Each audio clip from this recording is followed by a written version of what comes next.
तुम्हारा इयरिंग वहां क्या कर रहा था जहाँ हर्ष था? एक्टिंग की तरफ रुझाव आप कह सकते हैं, वो शुरू से था। मैं तुम्हारी रग रग से वाकिफ हूँ, अच्छी तरह जानता हूँ क्यों आई हो। काफी नर्वसनेस होती है जब आप पहली बार कैमरा फेस करते हैं। अबे हवेली है कि ट्यूबलाइट का दुकान बे। फिल्म सिटीज बने अलग अलग जगह पे क्योंकि आपको एक अलग अलग जगहें मिलेगी। इतना उजियाला करके रखा है कि आंखें ही चौंधे आ जाएं। अपने आप को टाइम दीजिए, इतने टाइम मैं अपने आप को दे सकता हूँ इस इंडस्ट्री में। नमस्कार दोस्तों, आप हैं हमारे साथ इंस्टा फीड पर इस वक्त और आज हमारे साथ है टेलीविज़न इंडस्ट्री के एक बहुत ही मशहूर कलाकार जिनकी जितनी तारीफ़ की जाए उतनी कम है। इन्होंने अपने अमेजिंग परफॉर्मेंसेस से हम सबका दिल जीता है और काफ़ी शोज़ में इन्होंने काम किया है और जो वो कहते हैं ना टीवी के हार्ट थ्रोब, वो आज हमारे साथ इस इंटरव्यू में शामिल हो रहे हैं विजेंद्र कुमार। बहुत-बहुत स्वागत है आपका विजेंद्र हमारे साथ। Thank you so much for having me. कैसे हैं आप? आप बताइए आप कैसे हैं? हम तो बहुत बढ़िया हैं। मैं भी बहुत बढ़िया हूँ। और लॉकडाउन कैसे गया है? जो ये 6 महीने सब कुछ हम सब घर में रह गए, काम सारा like the process has changed, तो उस हिसाब से जी, कैसा पहले जो 3 महीने थे वो काफी डिफिकल्ट थे, मतलब घर पे ही थे सब लोग, जी, हम भी घर पे थे। बट देन 1 महीने के लिए मैंने शूट करा था। आई शॉट फॉर नागिन नागिन 4 का कंक्लूजन शूट किया, तब बाहर निकले थे। फिर उसके बाद में तो अनलॉक जब से हुआ है तो ऑन एंड ऑफ कुछ जरूरी कामों से आप बाहर जाते रहते हैं। तो हाँ, अभी थोड़ा नॉर्मल लग रहा है, लेकिन स्टिल पूरी तरह से नॉर्मल होने की वेट कर रहे हैं।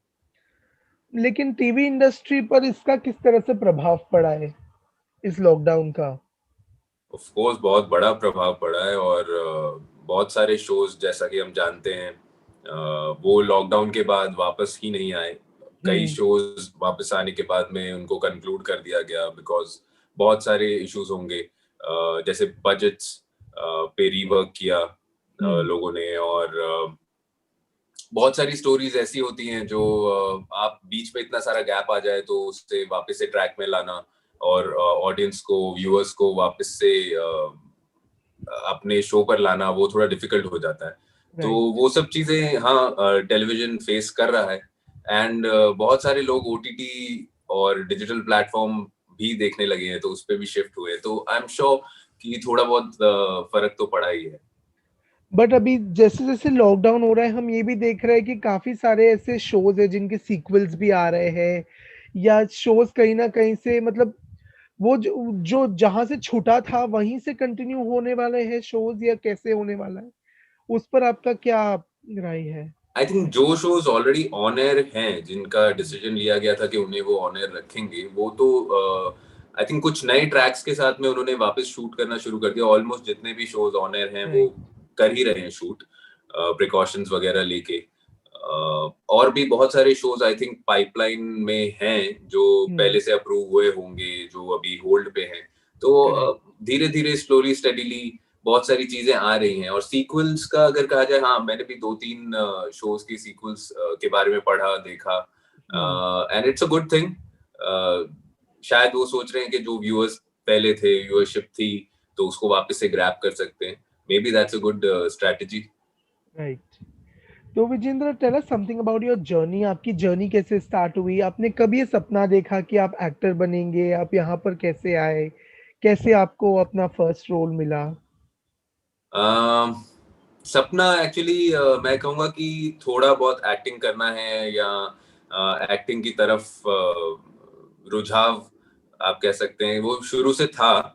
लेकिन जब मैंने डिसाइड किया, आई थिंक इट वाज 2010, जब मैंने डिसाइड हुँ, किया कि मैं एक बार ट्राई करना चाहता हूँ। और मैं मुंबई आया, और पहले मुंबई में ही था, लेकिन देन दोहा गया था, एविएशन में काम करता था पहले, I was a cabin crew. तो हुँ। फिर मैंने एक फर्म डिसीजन लिया कि आई वांट टू ट्राई, 2 साल के लिए अपने आप को टाइम दूंगा। एंड अगर उसमें अच्छा काम मिलने लगा तो देन आई विल फॉलो। तो वो चीजें हो गई।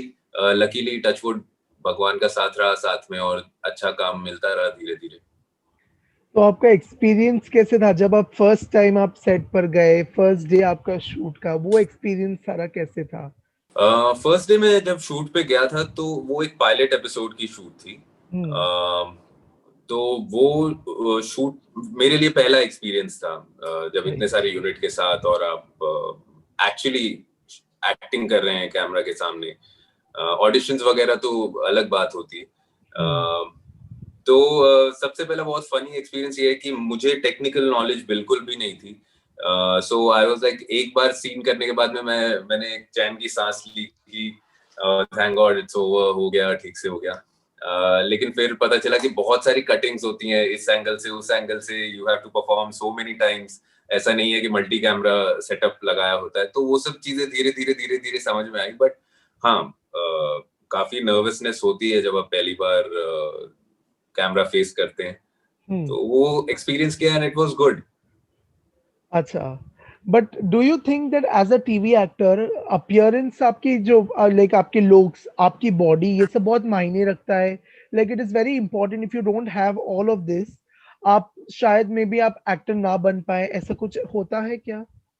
कहीं ना कहीं अगर आपको लीड रोल्स करने हैं, अगर आपको हीरो के रोल्स करने हैं, तो वो लुक्स डेफिनेटली मैटर करती हैं। मैं ये नहीं कह रहा कि आपको एक्सट्रीमली गुड लुकिंग होना चाहिए या बहुत ज्यादा ही कुछ डिफरेंट लुक होना चाहिए आपका, लेकिन हाँ, आप प्रेजेंटेबल लगने चाहिए। आप जो पहन रहे हैं चीजें, जो भी कपड़े हैं, उनमें आप कंफर्टेबल दिखने चाहिए, आप फिट लगने चाहिए। तो वो सब चीजें होती हैं ऑफ कोर्स। लेकिन मैं ये नहीं कह रहा कि गुड लुक्स ही सबसे ज्यादा इंपॉर्टेंट है। सिर्फ आप एक गुड लुकिंग इंसान को कैमरा के सामने खड़ा कर देंगे और अगर वो एक्टिंग नहीं करेंगे, परफॉर्म नहीं करेंगे, तो डेफिनेटली वो कनेक्ट नहीं बनेगा ऑडियंस के साथ। तो it's a mixture of both the things, looks and talent. Okay. और टीवी देखने को जाए तो वो एक बहुत डिमांडिंग मीडियम होता है। लाइक आपका शूटिंग ऑलमोस्ट 13 घंटे का शिफ्ट होता है, कितनी बार 24 घंटे का भी कई बार शिफ्ट होता है। उस बीच में how do you manage your family life? बहुत डिफिकल्ट रहता है, लेकिन जब शुरू करते हैं आप कोई भी काम, तो तब आपको अपना 100%, कहीं 200% देना पड़ता है। तो ऐसा टाइम भी रहा है जब मैंने 48 आवर्स भी शूट किया है नॉन स्टॉप। मतलब बीच में एक आधा घंटा सो गए या थोड़ा आराम कर लिया, बीच में थोड़ा बहुत टाइम जो मिल जाता है वो यूटिलाइज करके रेस्ट ले लिया। लेकिन आपको अपना करियर बनाना है किसी भी फील्ड में, तो आप बहुत सारी मेहनत करते हैं। फिर जो उसका फल है आपको धीरे धीरे मिलता है, एंड देन आप फिर वो कुछ सेट कर लेते हैं रूल्स की। मैं जो रूल है 12 घंटे का, उसमें ही काम करूंगा, I will not work extra. और अगर जरूरत नहीं है, हाँ ऑफ कोर्स अभी भी अगर ऐसी कोई सिचुएशन आती है जब प्रोड्यूसर्स फंसे हुए हैं, डिलीवर करना है, तो ऐसा नहीं है कि हम सेट छोड़ के चले जाते हैं। ऐसा कोई भी एक्टर नहीं होगा जो जानता है कि टेलीकास्ट इशू है और वो सेट छोड़ के जाए। आई डोंट नो एनीवन जो ऐसा करते हो। तो हाँ, फैमिली लाइफ में डिफिकल्ट होता है, बट देन कहीं ना कहीं आपकी फैमिली भी आपको सपोर्ट करती है। वो भी समझती है कि आपका काम कैसा है। और जब आपका कोई प्रोजेक्ट चल रहा होता है, तो दे ऑल्सो नो कि टाइम काफी लिमिटेड मिलेगा साथ में। तो जितना भी वो 1-2 घंटे घर पे मिलते हैं शूट में आने के बाद या शूट पे जाने से पहले, उसको अच्छे से अपनी फैमिली के साथ बिताते हैं। और जब शूट नहीं होती है तो हम घर पे पूरी तरह से अवेलेबल होते हैं, तो सारा टाइम जो होता है अपनी फैमिली के साथ बिताते हैं हम। नाइस। तो आप आपने आज तक ऐसा कभी हुआ है कि आपने अपने खुद के शोज देखे हैं, जब वो ऑन एयर आते हैं, आप बैठ के अपने शोज देखते हैं और आप अपने आप को सेल्फ नोट करते कि अच्छा इस बार में ये थोड़ा सा शायद गड़बड़ हो गया तो मुझे नेक्स्ट टाइम वो नहीं रिपीट करना, ऐसा आपने कभी भी किया है आज तक? मैं ऑलमोस्ट अपना सारा काम देखता हूँ, और यही रीजन है कि मैं इसलिए नहीं देखता कि मुझे अपने आप को देख के बहुत खुशी मिलती है या मैं बहुत सेल्फ ऑब्सेस्ड हूँ, ये नहीं है। बट यही रीजन है कि आपको अपने आप को बेटर अगर करना है, देन यू शुड नो कि आप कैसे कर रहे हैं। कई चीजें हैं जब आप कर रहे होते हैं एक्टिंग, आपको शायद नहीं समझ आएगा, आपको लग रहा है कि आपने अपना बेस्ट दे दिया। लेकिन जब आप टेलीविजन पे या फिर अपने मोबाइल पे वो एपिसोड्स को देखते हैं, तब आपको थोड़ा समझ में आता है कि एडिटिंग पैटर्न के हिसाब से आप कैसे जा रहे हैं, आपका लुक कैसा लग रहा है, आपकी प्रोफाइल्स कौन सी अच्छी हैं।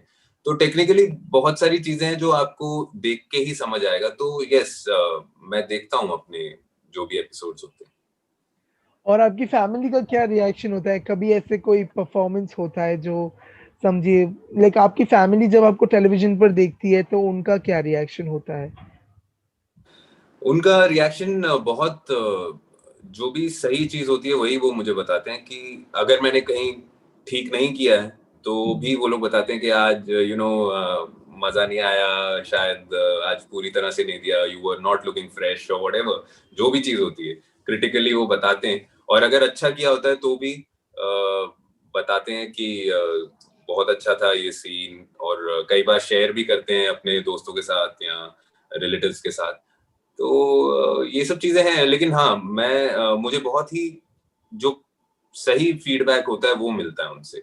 ऐसा नहीं है कि मतलब कुछ गलत भी किया है तो भी वो बोल रहे हैं कि बहुत अच्छा किया, बहुत अच्छा किया, ऐसा तो नहीं। ऐसा वो कौन-सा इंसान है घर में जो आपको एकदम सही फीडबैक हमेशा देगा? Like if you want a honest feedback from someone आप किसके पास जाएंगे? फ्रॉम योर सबसे फैमिली? ऑनेस्ट फीडबैक मुझे मेरी वाइफ देती है। वो ओके, मुझे बिल्कुल बता देती हैं कि अगर मैं ठीक लग रहा हूँ या वो शो उन्हें पसंद आ रहा है कि नहीं, उस शो की स्टोरी लाइन उन्हें पसंद आ रही है कि नहीं, या फिर उन्हें कुछ भी ऐसी चीज लगती है तो वो बता देती हैं। तो वो सबसे ज्यादा ऑनेस्ट और सबसे ज्यादा क्रिटिकल है। और किसी शो का डिसीजन लेने से पहले भी आप क्या उनसे मतलब डिस्कस करते हैं? मैं जब भी कोई लुक टेस्ट वगैरह करता हूँ या किसी का फोन आता है या मीटिंग होती है तो ऑब्वियसली घर पे बात होती है, बताता हूँ मैं कि ऐसा हुँ, ऐसा है, थोड़ा बहुत फीडबैक भी लेता हूँ, सोचता हूँ कि ऐसा ऐसा स्टोरी है, व्हाट डू यू थिंक। तो एक फीडबैक मिलता है उसके ऊपर। लेकिन हाँ, डिसाइडिंग फैक्टर हमेशा मेरा खुद का होता है, बिकॉज हम लोग ये मानते हैं कि करियर चॉइसेस जो होती हैं आपको अपनी खुद लेनी होती हैं। That's true. आप वो उसमें ऐसा कुछ नहीं होता है कि या मैं भी उनके करियर में कभी ऐसे बोलता नहीं हूँ कि ये तुमको करना चाहिए, ये नहीं करना चाहिए। And hmm, same goes for me also, वो मुझे भी इस तरह से नहीं बोलते कि, बट हाँ, advice suggestions obviously they are welcome. Okay and reality shows के बारे में आपका क्या ख़्याल है? Like would you be up for participating in one if you are ever offered a it depends show? Which reality show it is. हुँ, थोड़ा exciting मुझे मुझे एक्साइट करना चाहिए तो मैं जरूर करूंगा, लेकिन अभी तक ऐसा कोई मौका नहीं आया है कि मुझे रियलिटी शो कोई ऑफर किया गया हो। हुँ, हाँ, बीच में एक आधा हुआ था लेकिन तब मैं बिजी था तो नहीं कर पाया था। बट मैं बिलीव करता हूँ कि जब आप उस टाइम पे आपको जो चीज मिल रही है उस टाइम पे आप देख के तब डिसाइड कीजिए। पहले से सोच के अगर मैं रखूंगा कि हाँ मैं रियलिटी शो करना चाहता हूँ या फिर नहीं करना चाहता हूँ, it doesn't work that way. तो correct. I just leave it on time, जब आना होगा, जब होना होगा तब देखेंगे। तो ज़्यादा एक्सपोज़र किसमें एज़ एन एक्टर ज़्यादा एक्सपोज़र किसमें मिलता है? टीवी शो में या रियलिटी शो में आपके हिसाब से? आई थिंक रियलिटी शोज में काफी एक्सपोजर तो मिलता है, हुँ, लेकिन ऐसा नहीं है कि हमारे टेलीविजन के जो शोज होते हैं उसमें नहीं मिलता, उसमें भी मिलता है। पर हाँ, सोशल मीडिया के हिसाब से अगर आप देखें तो हुँ, रियलिटी शोज से सोशल मीडिया पे ज्यादा फैन फॉलोइंग बढ़ती है लोगों की, ऐसा मैंने देखा है और मुझे लगता है। करेक्ट बिकॉज़ टीवी शोज़ में ऐसे होता है कि लोग उस कैरेक्टर से रिलेट करते हैं बट रियलिटी शोज़ में उनको आपका एक वो रियल सेल्फ देखने मिलता है। वो भी है चीज। और मुझे ऐसा लगता है जो रियलिटी शोज के व्यूअर्स होते हैं वो सोशल मीडिया वगैरह पे ज्यादा एक्टिव रहते हैं, राइट, वो भी एक चीज है। और टेलीविजन का भी बहुत एक अलग कैलकुलेशन है। अगर जो भी मैं मतलब आपके कई शोज होते हैं जिनका व्यूअरशिप बहुत होता है, वो लेकिन सोशल मीडिया पे वो लोग नहीं होते हैं, हुँ, राइट। जैसे मैंने उड़ान किया था, वो एक ऐसा शो था, वो एक ऐसा कॉन्सेप्ट था जिसे बहुत सारे शोज, बहुत सारे लोग देख रहे थे अलग अलग रीजन में, इंडिया में, रूरल, अर्बन। उसकी रीच बहुत ज्यादा थी, it was one of the best shows.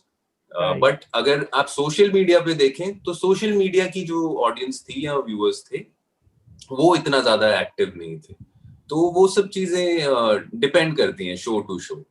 Right. But have things changed जब आप नागिन जैसे फ्रैंचाइज़ का पार्ट बने, तो did things change for you? Of course, with every show things change for you. With every show आपको एक अलग fan following मिलती है, आपकी बढ़ती है, अलग set of fans बढ़ते हैं आपके. तो वो चीज हुई नागिन के बाद भी. जो पहले के लॉयल फैंस हैं वो तो हैं ही, और साथ में थोड़े और फैंस जुड़े. बहुत सारे मैसेजेस आते हैं अभी भी, और मेल्स आते हैं. तो हाँ, वो हर शो के साथ में आपकी एक जो फैन फॉलोइंग है वो बढ़ती है, of course, and it's a good thing. अच्छा, सरकार यूपी में एक फिल्म सिटी बनाने का ऐलान किया है सरकार ने, तो उस पर आपकी क्या राय है? आपको नहीं लगता कि एक ऐसे फिल्म सिटी बनाने से हम कहीं न कहीं फिल्म इंडस्ट्री में डिवाइड क्रिएट कर देंगे? देखिए, ऐसा नहीं है कि डिवाइड हो जाएगा, बिकॉज इंडिया में आप देखें तो कई जगह पे ऐसी फिल्म सिटी हैं, जैसे रामोजी में है, साउथ में है. आई हैव हर्ड कि गुजरात में भी इस बारे में सोचा जा रहा था. तो वैसे भी आउटडोर शूट करने के लिए कई बार टेलीविजन, फिल्म्स, ओटीटी सब लोग जाते ही हैं. तो उससे इतना मैं तो चाहता हूँ कि और ऐसी बहुत सारी फिल्म सिटीज बने अलग अलग जगह पे, क्योंकि आपको एक अलग अलग जगहें मिलेंगी शूट करने, और हर जगह का कुछ अलग एक वो जो शूटिंग एरिया होगा उसका भी एक अलग फ्लेवर राइट। होगा. तो दैट्स अ गुड थिंग, और आपके पास बहुत सारे ऑप्शंस हो जाते हैं फिर शूट करने के लिए, नई नई जगहें होती हैं. अच्छा, वेब शोज़ और फ़िल्म्स को लेके आपका क्या मानना है? Like do you plan to explore them some time in the future? Why not? OTT तो मुझे लगता है कि आजकल सब लोग देख रहे हैं, वेब सीरीज वगैरह सब एंजॉय कर रहे हैं. व्यूअरशिप उनकी बहुत बड़ी है due to lockdown also, and वैसे भी तो वो परसेंटेज बढ़ रही है. प्लस जो कंटेंट है वेब के ऊपर, हुँ, वो बहुत एक्साइटिंग है. As an actor, finite series हैं, आपको करने के लिए कुछ डिफरेंट मिलेगा, चैलेंजिंग होगा. तो वो सब चीजें हैं जो अट्रैक्ट करती हैं, एंड जब भी मौका मिलेगा मैं पक्का उसे लपक लूंगा. ओके। और जो दूसरे स्ट्रगलिंग एक्टर्स, एक्ट्रेसेस हैं जिन्होंने they who are still to make the cut, आप उनको क्या मैसेज देना चाहेंगे? ऐसी क्या एक वो दिशा है जो आप उनको दिखाना चाहेंगे, जो उन्हें फॉलो करनी चाहिए in order to become a successful actor और एन एक्ट्रेस? पहले तो एक सेल्फ एनालिसिस होता है, वो बहुत जरूरी है. हुँ, आप खुद को एनालाइज कीजिए कि आप इसके लिए कट हैं कि नहीं है. बहुत सारे लोग ये नहीं कर पाते. अपने आप को टाइम दीजिए, कि एक टाइम फ्रेम होना चाहिए कि इतने टाइम मैं अपने आप को दे सकता हूँ इस इंडस्ट्री में हुँ, सर्वाइव करने के लिए, या फिर कुछ बड़ा ब्रेक करने के लिए. एक बैकअप प्लान के बारे में सोच के रखिए. ऐसा नहीं है कि हर कोई चाहे जो भी चाहे वो सक्सेस पा लेता है. उसमें कोई बुराई नहीं है. हर कोई इस फील्ड के लिए ही नहीं बना है. बहुत सारी चीजें हैं लाइफ में, बहुत कुछ बड़ी चीजें होती हैं. और तीसरी चीज, अगर आप ये कर रहे हैं तो पैशन बहुत जरूरी है. You should be very passionate, very focused, और पूरी जान लगा के काम करना बहुत इंपॉर्टेंट है. तो ही यहाँ पर कुछ दाल गलती है. That is what I okay. Feel. और आगे जाकर आपका क्या प्लान है? आप लाइक आपने और कोई शो साइन किए हैं या लाइक लॉकडाउन मैंने जैसे अभी तक कोई धीरे-धीरे शो सब खुल रहा है? मैंने कोई शो अभी तक साइन नहीं किया है. हुँ, कॉल्स वगैरह आते रहते हैं, बातें हुई हैं, लेकिन I am waiting for one nice role which excites me. मुझे जो करने में मजा आएगा, क्योंकि uh, ऐसा नहीं है कि मैं बस जाके शूट कर लूं और कोई भी कॉल आए वो प्रोजेक्ट ले लूं. I should feel happy while doing it. I should feel excited. थोड़ा सा मजा आना चाहिए काम में. वो मेरी हमेशा से थोड़ी थिंकिंग रही है. तो अभी मैं वेट कर रहा हूँ उसके लिए. सो आई एम श्योर बहुत जल्दी कुछ ना कुछ ऐसा कुछ एक्साइटिंग आएगा, टेलीविजन पे हो, ओटीटी पे हो. So I am just waiting right now for the right one. तो हम किससे आपका ड्रीम रोल कह सकते हैं? Like how would your dream role be? मुझे ये ड्रीम रोल वाली चीज थोड़ी सी समझ नहीं आती है, कि ड्रीम रोल का मतलब ये हो गया कि आपने सोच लिया कि मुझे ऐसा कुछ करना है. मुझे जो चीज एक्साइट करती है वो ऐसी होती है जो मुझे नहीं पता है, और वो जब एकदम से आपके सामने आए, वो कुछ चैलेंजिंग लगे, एक्साइटिंग लगे, जो आपके कंफर्ट जोन से थोड़ा हटके हो, जो आपने अभी तक किया है वो ना हो, तो वो सब चीजें मुझे अट्रैक्ट करती है। तो मैंने ऐसा कुछ बना के नहीं रखा हुआ है कि मुझे ऐसा एक ड्रीम रोल करना है या मुझे इस तरह का रोल करना है या उस एक्टर की तरह रोल करना है, वो सब चीजें नहीं बनाई है मैंने। Okay Vijay, thank you so much. आपको बेस्ट ऑफ लक। आपसे बात करने का अनुभव बहुत अच्छा रहा और साथ ही हम मिलते रहेंगे आपसे और भी बहुत सारी इंटरेस्टिंग बातों के साथ इंस्टा फीड पर। Thank you. Yes.